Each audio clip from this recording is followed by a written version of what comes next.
الحمد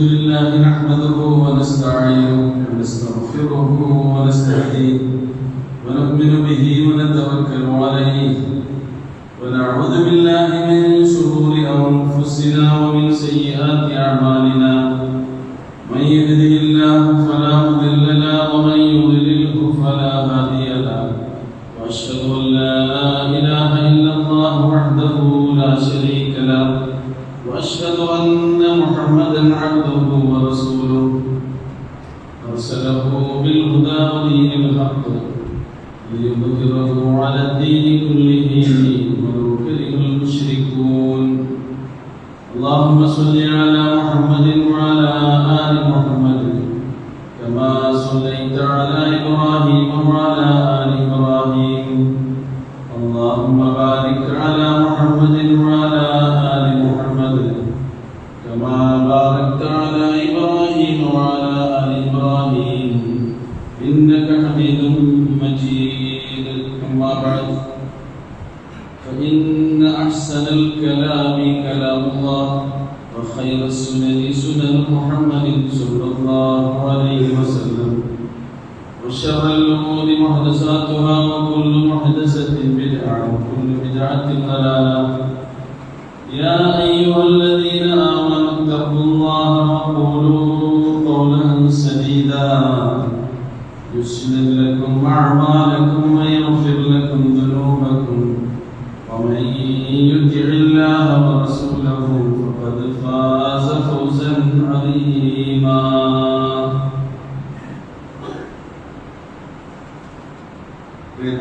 സഹോദരി സഹോദരന്മാരെ, പ്രപഞ്ചപരിപാലകനായ അല്ലാഹു സുബ്ഹാനഹു വ തആലയുടെ നിയമനിർദ്ദേശങ്ങൾ ജീവിതത്തിൻ്റെ എല്ലാ സന്ദർഭങ്ങളിലും ശ്രദ്ധിച്ചുകൊണ്ട് തത്വമുള്ളവരായി ജീവിതം നയിക്കാൻ പരമാവധി പരിശ്രമിക്കണമെന്ന് ആദ്യമായി ചെയ്യുകയാണ്. അല്ലാഹു സുബ്ഹാനഹു വ തആല നമുക്കതിൻ്റെ തൗഫീഖ് നൽകി അനുഗ്രഹിക്കുമാറാകട്ടെ. മഴയും മഴവെള്ളവും നദികളും തോടുകളും കാട്ടുചോലകളും കാട്ടാറുകളും കിണറുകളും കുളങ്ങളും കൊണ്ട് സമൃദ്ധമായ കേരളത്തിൽ ജീവിക്കുന്ന നമുക്ക് കുളിക്കുക എന്നുള്ളത് നമ്മുടെ ദിനചര്യയുടെ ഭാഗമാണ്. എന്നാൽ വർഷത്തിൽ ഒരിക്കലോ മറ്റോ അത്യപൂർവമായി മാത്രം മഴ ലഭിക്കുന്ന അറേബ്യൻ മണലാരണ്യത്തിൽ ജീവിക്കുന്ന സമൂഹത്തോട് 6-ാം നൂറ്റാണ്ടിൽ നിർബന്ധമായ കുടി മതത്തിന്റെ ഭാഗമായി കൽപ്പിച്ച മതമാണ് ഇസ്ലാം എന്ന് നമ്മൾ തിരിച്ചറിയുന്നു. കുടി എന്നുള്ളത് നമ്മുടെ ജീവിത ശുദ്ധിയുടെ ഭാഗമാണ്. ജനിച്ച ഉടനെ നമ്മെ മറ്റുള്ളവർ കുളിപ്പിക്കുന്നു, അങ്ങനെ കുളിപ്പിച്ച് ശുദ്ധീകരിച്ച് നമ്മെ സ്വീകരിക്കുന്നു. സ്വന്തം കുളിക്കാനാകുന്നത് വരെ അങ്ങനെ തന്നെ മറ്റുള്ളവരാണ് നമ്മളെ കുളിപ്പിച്ചുകൊണ്ടിരിക്കുന്നത്. പിന്നെ നാം മരിച്ചാലും നമ്മളെ മറ്റുള്ളവർ കുളിപ്പിച്ചുകൊണ്ട് ഈ ദുനിയാവിൽ നിന്ന് യാത്രയാകുന്നു. മനുഷ്യ ജീവിതത്തിന്റെ ആരംഭത്തിലും അവസാനത്തിലും കുളി എന്ന ഈ ശുദ്ധീകരണ പ്രക്രിയ ഒരു പുണ്യകർമ്മമായിക്കൊണ്ടാണ് ഇസ്ലാം നമുക്ക് നിശ്ചയിച്ചിരിക്കുന്നത്. കുളി നിർബന്ധമായി വരുന്ന ഘട്ടവും സുന്നത്തായിട്ടുള്ള കുളികൾ, ഐച്ഛികമായി പഠിപ്പിച്ചിരുന്ന കുളികളുമൊക്കെ ഒരു വിശ്വാസി പ്രവാചക തിരുമേനി സ്വല്ലല്ലാഹു അലൈഹി വസല്ലമയുടെ തിരുചര്യയിലൂടെ മനസ്സിലാക്കുന്നുണ്ട്. സൂറ മാഇദയിലെ 6-ാമത്തെ സൂക്തത്തിൽ അല്ലാഹു സുബ്ഹാനഹു വ തആല പറയുന്നുണ്ട്, വഇൻ കുൻതും ജുനുബൻ ഫത്തഖറൂ, നിങ്ങൾ വലിയ അശുദ്ധിയുള്ളവരാണെങ്കിൽ കുളിച്ച് ശുദ്ധിയാകണമെന്ന് നിർബന്ധമായ ഒരു കൽപ്പനയായിക്കൊണ്ടാണ് വിശുദ്ധ ഖുർആൻ പഠിപ്പിക്കുന്നത്.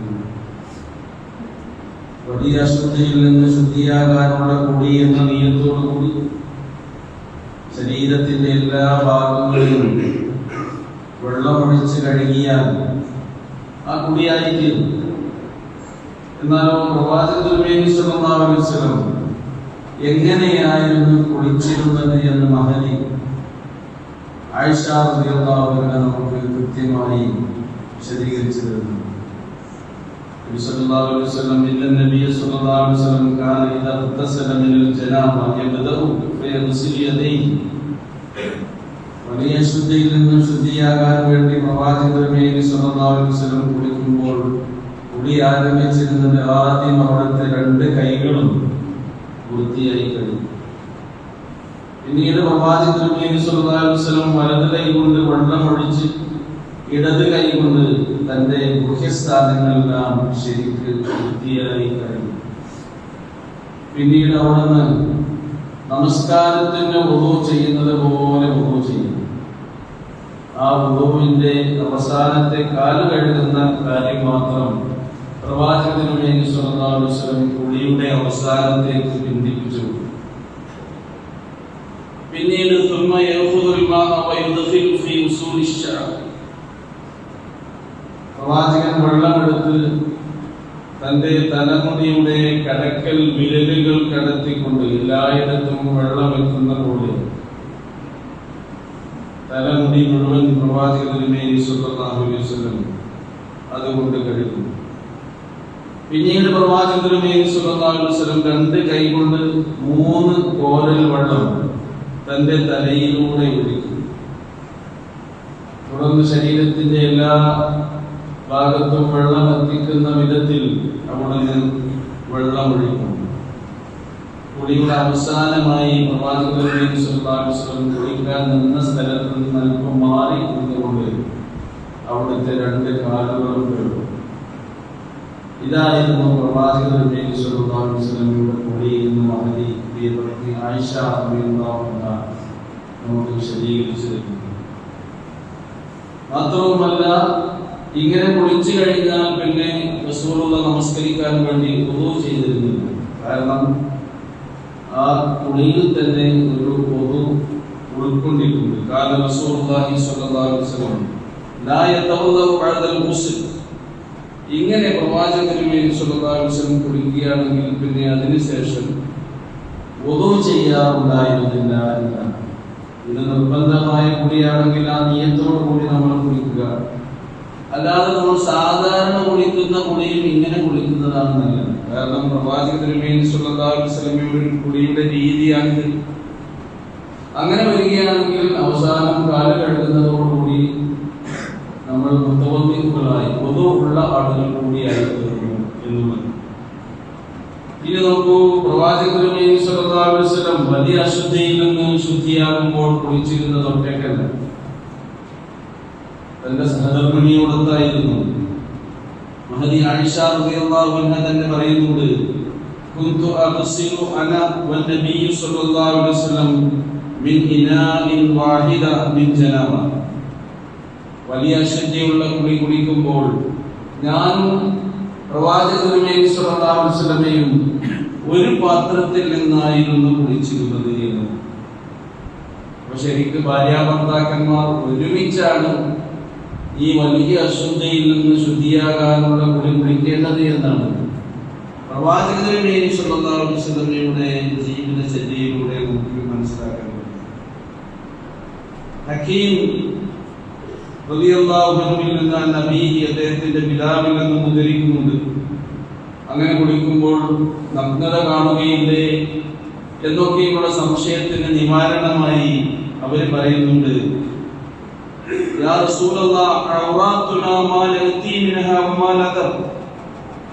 പ്രവാചകൻ തിരുമേനി, ഞങ്ങളുടെ നഗ്നതയുടെ കാര്യത്തിൽ ഞങ്ങൾ പരിഗണിക്കേണ്ടതും അവഗണിക്കേണ്ടതുമായ കാര്യം എന്താണ് എന്നാണ് റസൂലുള്ളാഹി സ്വല്ലല്ലാഹു അലൈഹി വസല്ലമയോട് അദ്ദേഹം ചോദിച്ചത്. അദ്ദേഹം പറഞ്ഞത് എന്താണെന്നോ, ഇഹ്ഫദ് ഔറതക, നിന്റെ നഗ്നതയെ നീ സൂക്ഷിക്കണം, ഇല്ലാ മിൻ സൗജിക, നിന്റെ ഭാര്യയിൽ നിന്ന് ഒഴികെ.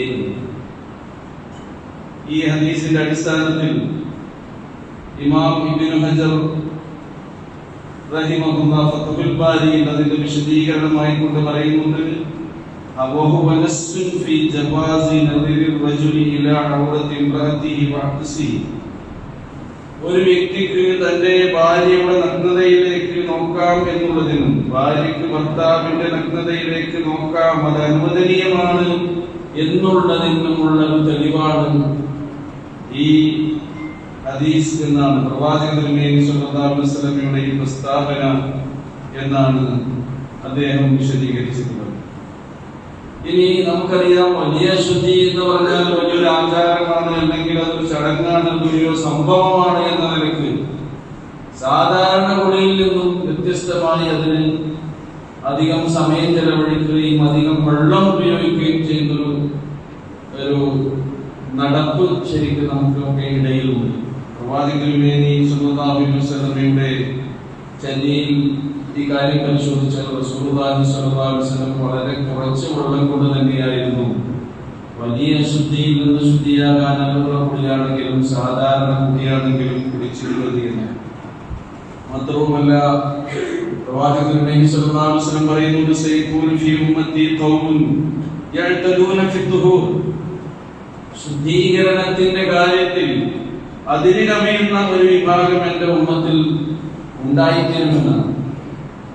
അങ്ങനെ റസൂൽ ഭയപ്പെട്ട ഒരു സമൂഹമായി ഒരിക്കലും നമ്മൾ മാറാൻ പാടില്ല. ശുദ്ധീകരണത്തിന്റെ കാര്യത്തിലാണെങ്കിലും ഇസ്റാഫ്, അതിര് കവിയുന്ന അവസ്ഥ ഉണ്ടാകാൻ പാടില്ല എന്നാണ് റസൂലുള്ളാഹി സ്വല്ലല്ലാഹു അലൈഹി വസല്ലം നമുക്ക് പഠിപ്പിച്ചത്. മാത്രമല്ല, അവിടെ ഒരിക്കൽ പറയുകയുണ്ടായി, ഖാല റസൂലുള്ളാഹി സ്വല്ലല്ലാഹു അലൈഹി വസല്ലം ഫത്തഖൂ വസ്വാസൽ മാ. വെള്ളം കൊണ്ടുള്ള വസ്വാസിനെ നിങ്ങൾ സൂക്ഷിക്കണം. വെള്ളം കൈകാര്യം ചെയ്യുന്നിടത്തുള്ള നിങ്ങളുടെ വസ്വാസിനെ എന്ന് പറഞ്ഞാൽ വൃത്തിയായിട്ടില്ലേ എന്നുള്ളൊരു തോന്നലുണ്ടാകുമല്ലോ. വീണ്ടും വീണ്ടും വെള്ളം ഒഴിക്കുകയും അങ്ങനെ കുളി ദീർഘിപ്പിക്കുകയും അധികരിപ്പിക്കുകയും ചെയ്യുന്ന ഈ വസ്വാസിനെ നിങ്ങൾ സൂക്ഷിക്കണം എന്ന് പ്രവാചകൻ തിരുമേനി സ്വല്ലല്ലാഹു അലൈഹി വസല്ലം അവിടുത്തെ ഉപദേശങ്ങളിലൂടെ നമുക്ക് പറഞ്ഞു തന്നിട്ടുള്ളത് കാണാൻ കഴിയും. അതേപോലെ തന്നെ ഈ നിർബന്ധമായി കുളി വരുന്ന ഒരു സന്ദർഭമാണ് പ്രത്യേകിച്ച് സ്ത്രീകൾക്ക്. നമുക്കറിയാമല്ലോ, ആർത്തവകാലത്ത് സ്ത്രീ തൊട്ടതെല്ലാം അശുദ്ധമാണെന്ന് ധാരണ പുരാതന കാലത്തും ഉണ്ടായിരുന്നു, ഈ കാലത്തും അത് നിലവിലുണ്ട് എന്നുള്ളതാണ്. എത്രത്തോളം എന്ന് വെച്ചാൽ നമ്മുടെ പ്രബുദ്ധ കേരളത്തിൽ പോലും ആർത്തവകാരികൾക്ക് ഭ്രഷ്ട് കൽപ്പിക്കുന്ന സമ്പ്രദായം ഉണ്ടായിരുന്നു, ഇപ്പോഴും ഉണ്ട്, നിലവിലുണ്ട് എന്നും നമുക്ക് കാണാൻ കഴിയും. ഇത് മറ്റെല്ലാ മതവിഭാഗങ്ങളിലുമുണ്ട്. എത്രത്തോളം എന്ന് വെച്ചാൽ പ്രവാചകൻ തിരുമേനി സ്വല്ലല്ലാഹു അലൈഹി വസല്ലമയുടെ കാലഘട്ടത്തിൽ ജൂത സമൂഹം, ക്രിസ്തീയ സമൂഹത്തിലും ഇങ്ങനെയുള്ള ധാരണയുണ്ട്. അനസ് റളിയല്ലാഹു അൻഹുവിൽ നിന്ന് ഉദ്ധരിക്കുന്ന ഒരു സംഭവമുണ്ട്. ഇന്നൽ യഹൂദ കാനൂ ഇദാ ഹാലത്തിൽ മർഅ മിൻഹും ലം യുആഖിലുഹാ വലം യുജാമിഉഹാ ഫിൽ ബുയൂത്ത്. ജൂത സമൂഹം അവരുടെ കൂട്ടത്തിൽ ഒരു സ്ത്രീക്ക് ആർത്തവമുണ്ടായാൽ ആ സ്ത്രീയും ഒരിക്കലും ഭക്ഷണം കഴിക്കുകയില്ലെന്ന് മാത്രമല്ല വീടുകളിൽ അവരോടൊത്ത് താമസിക്കുകയും ചെയ്തിരുന്നില്ല എന്നാണ്. ജൂതന്മാർക്കിടയിലുള്ള ഈ സമ്പ്രദായവും നടപടിക്രമങ്ങളും ഒക്കെ മുസ്ലിങ്ങൾ കാണുമ്പോൾ സ്വാഭാവികമായും അതിനെക്കുറിച്ച് റസൂൽ കരീം സ്വല്ലല്ലാഹു അലൈഹി വസല്ലമയോട് അവർ ചോദിച്ചിട്ടുണ്ട്. ഫസഅല അസ്ഹാബു റസൂലുള്ളാഹി സ്വല്ലല്ലാഹു അലൈഹി വസല്ലം അൻ ദാലിക. ഈ സമ്പ്രദായത്തെ കുറിച്ച് ഞങ്ങൾ എന്താ ചെയ്യേണ്ടത് നബിയെ എന്ന് ചോദിച്ച സന്ദർഭത്തിലാണ് വിശുദ്ധ ഖുർആനിലെ ആയത്ത് അവതീർണമാകുന്നത്. വയസ്അലൂനക അനിൽ മഹീദ്.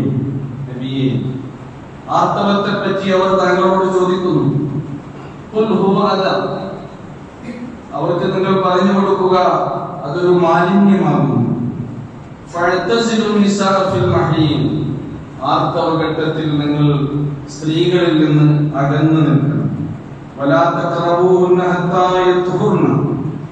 അവർ ശുദ്ധിയാകുന്നത് വരെ ഒരിക്കലും നിങ്ങൾ അവരെ സമീപിക്കാൻ പാടില്ല എന്ന ഈ ആയത്തിൽ സഹാബത്തിന് റസൂലുള്ളാഹി സ്വല്ലല്ലാഹു അലൈഹി വസല്ലം ഓതിക്കേൽപ്പിച്ചു കൊടുത്തുകൊണ്ട് അവർ പറഞ്ഞു, ഖാല റസൂലുള്ളാഹി സ്വല്ലല്ലാഹു അലൈഹി വസല്ലം ഇസ്നാഉ കുല്ല ഷൈഇൻ ഇല്ലൽ ജിമാ. സ്ത്രീകളുമായി നിങ്ങൾ സഹവസിക്കുമ്പോൾ, സഹശയനം നടത്തുമ്പോൾ സംയോഗമല്ലാത്ത എല്ലാ കാര്യവും നിങ്ങൾ ചെയ്തു കൊള്ളുക. ഇസ്ലാം അനുവദിച്ച കാര്യമാണ്. മറ്റ് മതവിഭാഗങ്ങളിൽ സ്ത്രീകൾക്ക് ഭ്രഷ്ട് കൽപ്പിച്ച് അവരെ അകറ്റി നിർത്തി അവരുടെ കൂടെ ഭക്ഷണം കഴിക്കാതെ, അവരുടെ കൂടെ സഹവസിക്കാതെ, അവരുടെ കൂടെ കിടന്നുറങ്ങാതെയൊക്കെ നിൽക്കുമ്പോൾ പ്രവാചകൻ സല്ലല്ലാഹു അലൈഹി വസല്ലം അവരോട് പറഞ്ഞത് ഇസ്നഉ കുല്ല ഷൈഇൻ ഇല്ലൽ ജിമാ, സംയോഗമല്ലാത്ത എല്ലാ കാര്യങ്ങളും നിങ്ങൾ ചെയ്തു കൊള്ളുക എന്നുള്ളതാണ് ഇസ്ലാം നമുക്ക് പഠിപ്പിച്ചു തരുന്ന, ഈ ജീവിതത്തിന്റെ ചെറുതും വലുതുമായ എല്ലാ രംഗത്തും നമുക്ക് പഠിപ്പിച്ചു തരുന്ന നിർദ്ദേശമാണ്. ഇതിലൂടെ നമുക്ക് മനസ്സിലാക്കാൻ കഴിയുന്നത് ഇസ്ലാം പഠിപ്പിക്കുന്ന ശുദ്ധീകരണ ബോധം എത്ര ഉദാത്തമാണ് എന്ന് പ്രവാചകന്റെ ഈ തിരുവചനങ്ങളിലൂടെയും അവിടുന്ന് നമുക്ക് എങ്ങനെയാണ് കുളിച്ചത് എന്ന് ശരിക്കും കാണിച്ചു തന്ന്, അത് അവിടുത്തെ പത്നിമാർ നമുക്ക് പറഞ്ഞു തന്ന് പഠിപ്പിച്ചു തന്നതിലൂടെയൊക്കെ നമുക്ക് ബോധ്യമാകും.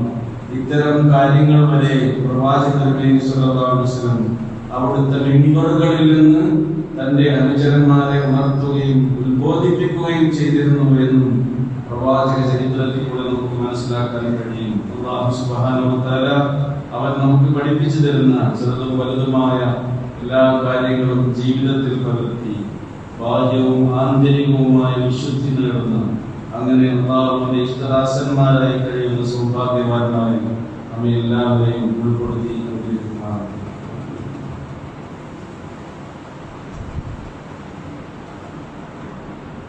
الحمدلله الذي هدانا لهذا وما كنا لنهتدي لولا أن هدانا الله. اللهم صل على محمد وعلى آل محمد كما صليت على إبراهيم وعلى آل إبراهيم. اللهم بارك على محمد وعلى آل محمد كما باركت على إبراهيم وعلى آل إبراهيم إنك حميد مجيد. اتقوا الله عباد الله.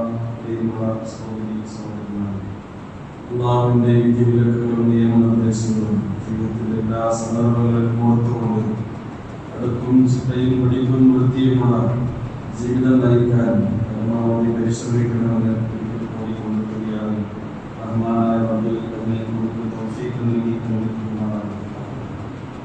ആർത്തവം പോലെ തന്നെ സ്ത്രീകൾ ശുദ്ധി കൈവരിക്കേണ്ട മറ്റൊരു കാര്യമാണ് പ്രസവരക്തം. അത് നിലച്ചാൽ അവർ കുളിച്ച് ശുദ്ധിയായി തീരുകയും നമസ്കാരം പോലെയുള്ള കർമ്മങ്ങൾ അവർ നിർവഹിക്കുകയും ചെയ്യണമെന്ന്. എന്നാൽ ആർത്തവമുള്ള സ്ത്രീകൾക്ക് നോമ്പനുഷ്ഠിക്കാനോ നമസ്കരിക്കാനോ കഅബ തവാഫ് ചെയ്യാനോ പാടില്ല എന്ന് പ്രവാചകൻ സല്ലല്ലാഹു അലൈഹി വസല്ലം അവരോട് നിർദ്ദേശിക്കുകയുണ്ടായി.